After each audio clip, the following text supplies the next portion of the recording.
तो class 11th के सभी विद्यार्थियों, जैसा कि आप सभी जानते हैं कि आपका जो पेपर है ना वो 3 फरवरी के दिन है। ठीक है, 3 फरवरी के दिन आपका पहला पेपर है हिंदी का।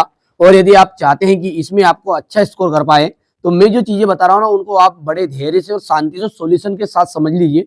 बाकी अलग से कोई चीज अलग से आनी नहीं है। ठीक है, मैंने सारी चीजों को कवर कर रखा है। चलिए, इससे पहले मैंने आपको सेट ए समझा दिया, ये है सेट बी। चलिए शुरू करते हैं ना। यहाँ पर अपन देखते हैं तो हिंदी कविता का जो जागरण काल है वो किस युग को माना जाता है। हिंदी कविता का जो जागरण काल है वो है भारतेंदु युग। ध्यान रखिएगा। कबीर ने कुम्हार को किसका प्रतीक बताया है? देखिए, कबीर ने कुम्हार जो होता है ना वो घड़े को, ठीक है, पूरी तरह पकाता है। ठीक है, तो यानी कि भगवान की तरह उसकी परीक्षा पूरी तरह ले लेता है। तो यहाँ पर ईश्वर का प्रतीक कबीर ने कुम्हार को बताया है। खड़ी बोली जो है गद्य की प्रथम रचना है।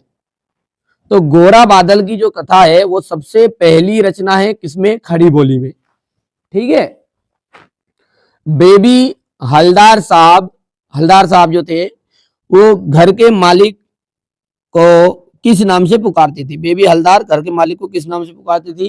तातूस के बाबा, के मालिक, के बाबूजी। तो वो तातूस के नाम से उन्हें पुकारती थी। संचार शब्द की जो उत्पत्ति है, संचार शब्द की उत्पत्ति चर धातु से हुई है, जिसका अर्थ क्या है?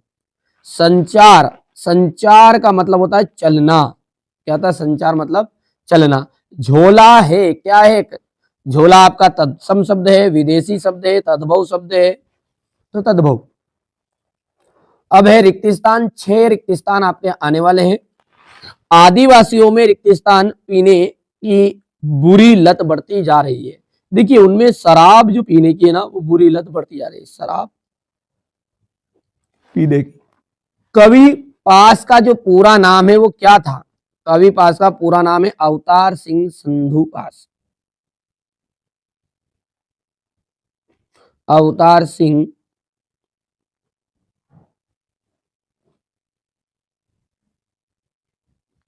संधू पास। हो गया इतना। मरुभूमि में रेत की सतह के नीचे, मरुभूमि में रेत की सतह के नीचे खड़िया पत्थर की एक पट्टी चलती है। खड़िया।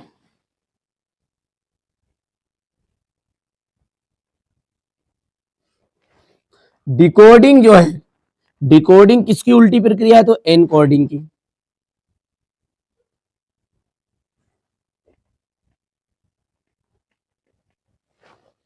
हो गया। आदि कवि वाल्मीकि कृत रामायण क्या है? देखिए, वाल्मीकि जी ने जो रामायण लिखी थी वो कौन सी थी? उसको अपन कहते हैं महाकाव्य है। क्या है? महाकाव्य, खंड काव्य है। ठीक है, तुलसीदास जी ने जो उसे हिंदी अनुवाद में किया है ना। बाकी जो प्योर संस्कृत थी यानी कि ज्यादा 100% संस्कृत जो थी ना वो वाल्मीकि द्वारा रची गई रामायण में है ना।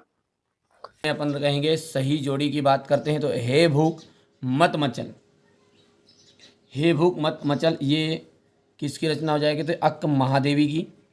आ बेट उन्हीं के ठिये पर, इसका दूसरे का मिलान हो जाएगा। राजस्थान की रजत बूंदे, राजस्थान की जो रजत बूंदे हैं इसका मिलान आपको करना है अनुपम मिश्र से। और यू ए आई दैनिक समाचार हेतु एजेंसी। मुक्तक छंद, मुक्तक छंद का आपका जाएगा केचुआ छंद। और तुम घर मत जाओ, देखो ध्यान से देखना बेटा, तुम घर मत जाओ, इसमें क्या हो रहा है? मत मतलब नहीं, नोट का यूज कर रहा है। नेगेटिव सेंटेंस है, नेगेटिव सेंटेंस को कहते हैं अपन निषेधवाचक वाक्य। तो ये आपका छठा हो गया है। अंदर बाहर, इसका मतलब क्या जाएगा? शब्द युग्म। देखिए, मैंने शुरुआत में भी कहा है, अब भी कह रहा हूँ कि ठीक है, आप तो बिल्कुल बेधड़क रहो, आपको नंबर दिलाने की जवाबदारी मेरी। मैं जितना कहूँ उतना करना पड़ेगा बेटा, है ना। क्योंकि एमपी बोर्ड में क्या होगा, आप भले मानो चाहे मत मानो। ठीक है, हर जिले के अकॉर्डिंग 2 से 3 पेपर आएंगे। मतलब पूरे एमपी में थोड़ा सा जिलावार आपका अलग अलग कोड के हिसाब से पेपर आएंगे। ठीक है, बाकी क्वेश्चन पूरे मैं बताऊंगा वही फंस जाएंगे। अजमा लो आप, तो पहले पेपर में अजमा लो, कोई दिक्कत नहीं है। जम जाए तो आप अंत तक बने रहना पूरे वार्षिक तक। नहीं आए तो मैं जो बता रहा हूँ उसको फोकस करो बस आप, तो सीधी सी बात ये हो गया है। पद्मावत किस कवि की रचना है? ठीक है, बाकी पूरा लॉन्ग वीडियो देखना पड़ेगा, है ना। पद्मावत किस कवि की रचना है? मलिक मोहम्मद जायसी। मलिक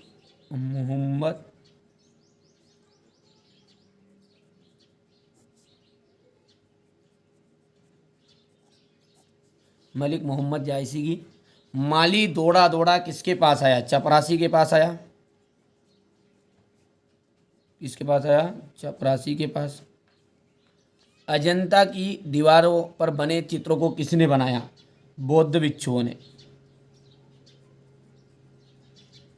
बौद्ध के भिक्षुओं ने।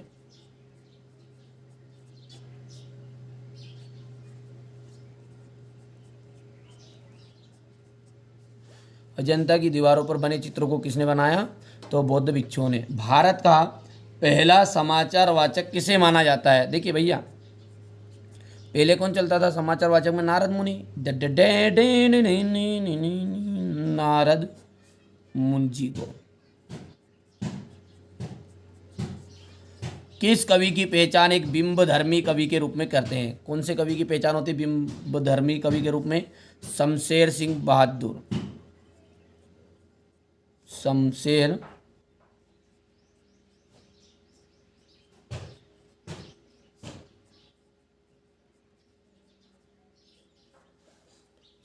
सिंह बहादुर।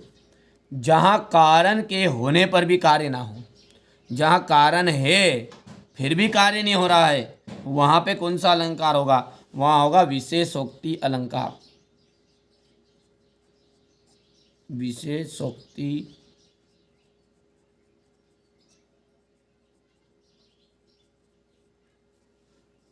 हो गया। थोड़ा सा छोटा कर देते हैं। दो या दो से अधिक व्यक्तियों के बीच होने वाला संभाषण क्या कहलाता है? दो या दो से व्यक्तियों के बीच में होता है ना, उसे कहते हैं अपन संवाद। और उसका जब लेखन करते हैं तो वो कहलाता है, यदि लिखित रूप कहलाएगा तो उसका कहलाएगा संवाद लेखन। यहाँ से आप बढ़िया से कर सकते हैं। PDF के लिए आपको डिस्क्रिप्शन में नंबर है, कॉल कर लीजिएगा, ठीक है। बाकी चीज़ें आपको आराम से थोड़ा बहुत चार्ज जमा करोगे तो वहाँ पे पेड एप्लीकेशन में जुड़ जाओ, ठीक है। अभी भी मौका है, मत खाओ धोखा, वहाँ पे जुड़ो बेटा। बाकी फ्री कंटेंट भी दे रहा हूँ, कोई दिक्कत नहीं। पंडित अलाउद्दीन का लक्ष्मी पर अखंड विश्वास ना था, ठीक है, तो ये आपका असत्य रहेगा। बादल के घेरे कृष्णा सोबती का कहानी संग्रह है। बादल के घेरे कृष्णा सोबती का कहानी संग्रह है, तो ये हो जाएगा आपका सत्य। लता के गाने में करुण रस विशेष प्रभावशाली रीति में व्यक्त होता है। लता के गाने में करुण रस विशेष प्रभावशाली रीति में व्यक्त होता है, तो ये हो जाएगा आपका असत्य, क्योंकि करुण रस का उन्होंने कम से कम प्रयोग किया है अपने काव्य में, इसलिए ये बात असत्य हो गई। टेलीविज़न का सबसे प्रभावशाली और सशक्त संचार माध्यम है। टेलीविज़न क्या है? सबसे प्रभावशाली है और सशक्त संचार का माध्यम है, तो ये बात आपकी सत्य है। करुण रस का स्थायी भाव रति है, तो भाई साहब श्रृंगार का है, ये बात आपकी असत्य होगी, तो बच्चे बच्चे जानता है। करुण का होगा शोक और श्रृंगार का है रति। देखो, मुहावरे का प्रयोग भाषा में चमत्कार उत्पन्न कर देता है, तो ये रहेगा आपका सत्य। हिंदी भक्ति काल को हिंदी साहित्य का स्वर्ण युग क्यों कहा जाता है? नई कविता की विशेषता है। बेटा सब कुछ बताऊंगा, डरने की जरूरत नहीं है ना। इसका सॉल्यूशन मैं आपको एक साथ दूंगा। प्रश्न उत्तर के लिए बेटा यहाँ से अब सारी चीज़ों को पढ़ के जाइएगा। देखिए, निर्गुण भक्ति काव्य धारा की कोई दो विशेषताएं और दो कवियों के नाम ध्यान देना है ना। अब देखिए कितना सिंपल है। निर्गुण ब्रह्मा में विश्वास करने वाले कवि ईश्वर को समान मानते हैं। देखिए बेटा यहाँ पर हो गया है। दूसरा है आपका रीति काल को श्रृंगार काल क्यों कहा जाता है? इसके दो कवियों के नाम और इनकी एक एक रचनाएं, ठीक है। भारतेंदु युग की दो प्रवृत्तियां लिखी है। भारतेंदु युग की दो प्रवृत्तियां सामने हैं आपके। भारतेंदु युग में देशोद्धार और राष्ट्र प्रेम, अतीत, गरिमा आदि के विषयों पर ध्यान दिया गया है। इस युग की रचनाओं में प्रकृति का यथार्थ चित्रण परिलक्षित है। अब देखिए नई कविताओं की विशेषताएं आपको बतानी है, तो देखो लघु मानववाद की प्रतिष्ठा, प्रयोगों में नवीनता, नए बिंबों की खोज, 3-4 दो भी याद कर लोगे तो आपका काम आराम से हो जाएगा। नई कविता के प्रमुख कवि है भवानी प्रसाद, डॉक्टर जगदीश चंद्र गुप्त, दुष्यंत कुमार। याद रहेगा। चलिए बेटा, मीराबाई का देखिए, मीराबाई का आपको कवि परिचय करना है। यहाँ से देख सकते हो बेटा, ये इनका रचनाएं हो गई है। भाव पक्ष हो गया है। फिर यहाँ से आप देख सकते हैं कला पक्ष और शैली अलंकार, मतलब कला पक्ष के अंतर्गत भाषा, शैली, अलंकार हो गए, और साहित्य में स्थान। ठीक है। वैसे यहाँ पर मैं कोशिश कर रहा हूँ आपको पीडीएफ देने की। बेटा इसकी पीडीएफ भी आप लेना चाहते हैं, कोई दिक्कत नहीं है, अपने पेड कोर्स पे एप्लीकेशन पे जुड़ो। देखो बेटा, बच्चे क्या है, मोबाइल लगाते, फालतू बच्चे ज़्यादा मोबाइल लगा रहे हैं, जिनको कुछ लेना देना नहीं है, जो मज़े लेने आते हैं बस के। देखिए बेटा, मेरा मकसद ये है, आप थोड़ा समझिए कि अपनी एक एप्लीकेशन है, समझिएगा, अपनी एप्लीकेशन जैसे प्ले स्टोर की तरह एक एप्लीकेशन है अपनी, वहाँ पर मैं ये सारी चीज़ें पीडीएफ के थ्रू वहाँ पर अपलोड भी कर रहा हूँ। ठीक है, सॉल्यूशन के साथ में पेपर, ये जो अपन ने बनाया जो, और ये पीडीएफ। यदि मेरे को लगता है, मान के चलिए, थोड़ा सा इशारा कर रहा हूँ, आप समझदार है खुद ही, मान के चलिए मेरे को लगा कि नहीं यार, कि हाँ कुछ चीज़ें ऐसी कि जो मिस हो रही है, जो एग्जाम में आ रही है, मेरे द्वारा नहीं दी गई है, ठीक है, तो मैं धीरे से उसको एडिट करता हूँ वहाँ पर, और एडिट करने के बाद में आपके सामने प्रस्तुत कर देता हूँ। मुझे लगेगा कि हाँ ये चीज़ें आ रही है 70%, आप थोड़ा सा इशारे में समझिए, खुल के बातें नहीं कर सकते बेटा, है ना। तो उसको अपन कहाँ करेंगे, एडिट कर देते हैं वहाँ पे। अब वो एडिट करेंगे तो आपके यदि मोबाइल में वो इंस्टॉल रहेगा, ठीक है, तो मोबाइल में इंस्टॉल रहेगा तो सीधी सी बात है मेरे बाबू, आपके पास ऑटोमेटिकली वो आता रहेगा अपडेट। ठीक है, तो वो अपडेट आए, इसीलिए आप एप्लीकेशन को डाउनलोड करिएगा बेटा, और उसके लिए थोड़ा सा चार्ज रखा मैंने, ना मात्र चार्ज है, आज के लिए ऑफर है ये, मात्र आज के लिए, पहले पेपर के लिए, मात्र पूरी 11th क्लास के लिए 150 रुपये मात्र है, मात्र 150। वैसे 200 रुपये चार्ज ज़्यादा लेता हूँ, लेकिन हमारे बच्चों के लिए, मैंने कुछ बच्चों ने कहा कि नहीं सर थोड़ा सा हम 10th 12th में नहीं, हम 11th में, कोई दिक्कत नहीं बेटा, कोई दिक्कत नहीं, आपके लिए विशेष, क्योंकि उसमें बेटा थोड़ा सा मेरा क्या, जीएसटी फीएसटी सारी चीज़ें कटती है, ऐसा नहीं है कि नहीं, सारी चीज़ें, बाकी मेरे पास 4 मैम हैं, ठीक है, 2 थोड़े से जो एडिट करते हैं वीडियो को, इनको वो भैया हैं, तो उनके लिए थोड़ा बहुत बेटा चार्ज है, तो मेरे को लेना पड़ता है, समझिए आप खुद ही है ना। बाकी मैं कोशिश कर रहा हूँ यहाँ पर फ्री में भी कंटेंट देने के लिए। यदि आप समझदार है, जो चीज़ें बेटा कुछ पैसे दे के मिलती है वो फ्री में नहीं मिलती, बस इशारा ही काफ़ी है। बाकी आपकी मर्जी, करो नहीं तो बाकी तो यहाँ से कर लो। अवतार सिंह संधू पास, ठीक है, यहाँ से आप देख सकते हैं रचनाएं, भाव पक्ष, कला पक्ष, साहित्य में स्थान हो गया। इसके बाद में आपका हो जाएगा जीवनी और आत्मकथा में अंतर।